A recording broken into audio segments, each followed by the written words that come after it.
Hello everyone, মই তাপসী beauty ব্লগাৰে ক'লো আজি নতুন ভিডিঅ' এটা লৈ আহিছোঁ চাওঁ আহক যেহেতু আজি ৰাতিপুৱা 5টা বজাতে উঠিছোঁ উঠি পেলাই এয়া যেহেতু কাম আজি আমাৰ ঘৰত যেহেতু সৰস্বতী পূজা দিনাখন আজি দেউতাৰ শ্ৰাদ্ধ পৰিছে শহু দেউতাৰ আৰু এয়া দুঠান শ্ৰাদ্ধ হ'ব যেহেতু আৰু তাৰ কাৰণে পৰিষ্কাৰকৈ ধুনীয়াকৈ সজাই পৰাই থৈ তেওঁ গ'ল আৰু তাৰ পিছত আমি এয়া ধুনীয়াকৈ ৰৈ আছোঁ যেহেতু পুৰোহিতৰ কাৰণে আৰু এয়া অম্বল বনাইছোঁ যেহেতু আমাৰ ঘৰৰ মানুহকেইটাই খাবলৈ কাৰণে আৰু শ্ৰাদ্ধ ভাঙাৰ পিছত যেহেতু আমি কিবা এটা খাব লাগিব তাৰ কাৰণে বনাইছোঁ আৰু এওঁৰ দাদা আৰু মোৰ মানুহজনে এয়া শ্ৰাদ্ধত বহিছে আৰু আমাৰ পুৰোহিত আহিছে দেৱজিৎ দা তেওঁ ধুনীয়াকৈ এয়া শ্ৰাদ্ধত ধুনীয়াকৈ কৰি গৈ আছে আৰু এয়া যেহেতু বেছিও আইটেম কৰা নাছিলোঁ চিম্পুল আৰু মিক্স ভাজি এখন বনাইছোঁ যেহেতু ঘৰৰ মানুহকেইটাই আছিলোঁ বিশেষ মানুহ মাতা নাছিলোঁ আৰু সেইদিনাখন সৰস্বতী পূজাও পাৰে আৰু সেইটো কাৰণে বেছি মানুহ মাতা নাছিলোঁ আৰু এইখন হৈছে পনীৰ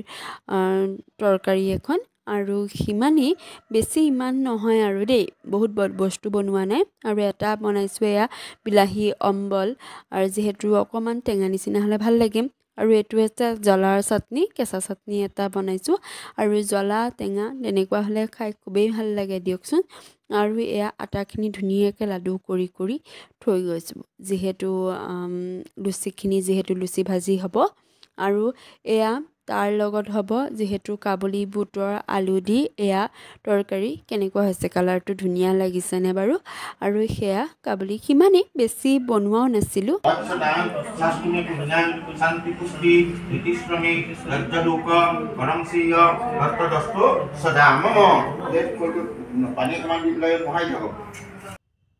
এয়া এওঁলোকে যিহেতু খাই উঠিলে যিহেতু পুৰোহিতেও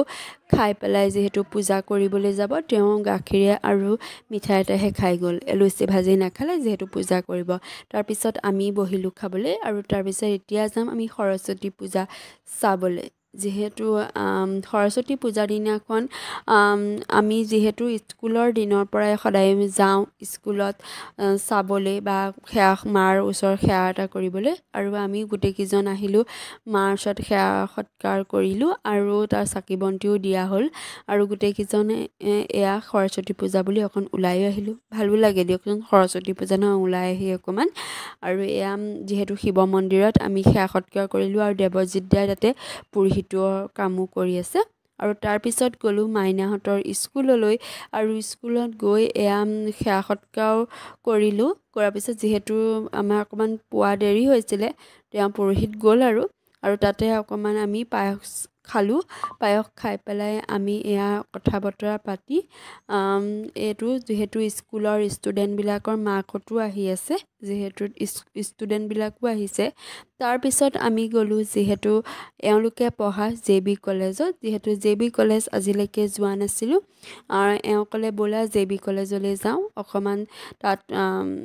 চাই আহিবা যিহেতু পৰিৱেশটো আজিলৈকে কলেজখনৰ নামহে শুনি আছিলোঁ ভিতৰৰ পৰিৱেশটো দেখা নাই আৰু আমি গ'লোঁ JB কলেজলৈ এয়া চাওক ভিতৰৰ পৰিৱেশ কিমান ধুনীয়া আৰু তাতো পূজা শেষ হোৱা নাছিলে তাতে ফুল নিৰ্মালি শান্তি ধুনীয়াকৈ ল'লোঁ আৰু সেৱা সৎকাৰ ধুনীয়াকৈ কৰিলোঁ আৰু ভিতৰৰ পৰিৱেশটো ইমান ধুনীয়া নহয় আৰু চবেই সেই দিনটো নিজকে ধুনীয়া কৰি আহে দেই বৰ ভাল লাগে সেই সৰস্বতী পূজা বুলি ক'লে এটা বিশেষ দিন আৰু আমি তাৰ পৰা আহিলোঁ আৰু ধুনীয়াকৈ চাই কৰি আৰু এয়া ৰাতি আমাৰ যিহেতু দিনত আমি একো ব্ৰততে আছিলোঁ আৰু সেইকাৰণে ৰাতি মাছ আনিলে বা ভিনদেউহঁতো আহিছিলে আৰু একেলগে ভাত সাজ ধুনীয়াকৈ বহি পেলাই এয়া খালোঁ আৰু ধুনীয়াকৈ ভাত পাৰি দিছোঁ ধুনীয়াকৈ আৰু এয়া ভিনদেউ আৰু বাও আহিছে বা এফালে কথা পাতি আছে দাদা আৰু মোৰ মানুহজনৰ লগত আকৌ আহিম অন্য এটা জিলে বাই বাই